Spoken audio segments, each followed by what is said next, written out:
જય શ્રી કૃષ્ણ મિત્રો આજે આપણે ચાંદલા વ્રતની વિધિ અને કથા વાર્તા કહીશું। ત્યાર પહેલા મિત્રો, જો તમને અમારો વિડીયો સારો લાગતો હોય તો અમારી ચેનલને લાઇક, શેર અને સબસ્ક્રાઇબ જરૂરથી કરજો। તો વ્રતની વિધિ કંઈક આ મુજબ છે। આ વ્રત સામાન્ય રીતે કુંવારી કન્યાઓ લે છે। આ વ્રત કરવાથી વડીલો પ્રત્યે આદરભાવ રહે છે અને અખંડ સૌભાગ્ય રહે છે। સવારમાં નાહી ધોઈને કુંવારી કન્યાઓ હાથમાં કંકાવટી લઈને ચાંદલા કરવા નીકળે છે અને વડીલ બહેનોને ચાંદલા કરીને આશીર્વાદ માંગે છે।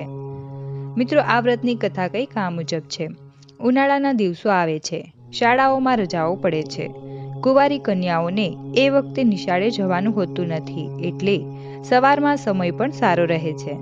એ વખતે આ ચાંદલા વ્રતની શરૂઆત કરવામાં આવે છે। એ વખતે વ્રત લેનાર કન્યા એવું વ્રત લે છે કે રોજ સવારે મારે નાહી ધોઈને 13 વડી બહેનોને ચાંદલા કરવા। આવા ચાંદલા સૌભાગ્યવતી બહેનોને જ કરવા જોઈએ। જો આવી 13 સૌભાગ્યવતી બહેનો ન મળે તો ગાય માતાઓને પણ બાકીના ચાંદલા કરીને આ વ્રત કરવું જોઈએ। આ વ્રત ઉનાળામાં શરૂ કરવામાં આવે છે અને ઉત્તરાયણ આવે ત્યારે પૂરું કરવામાં આવે છે।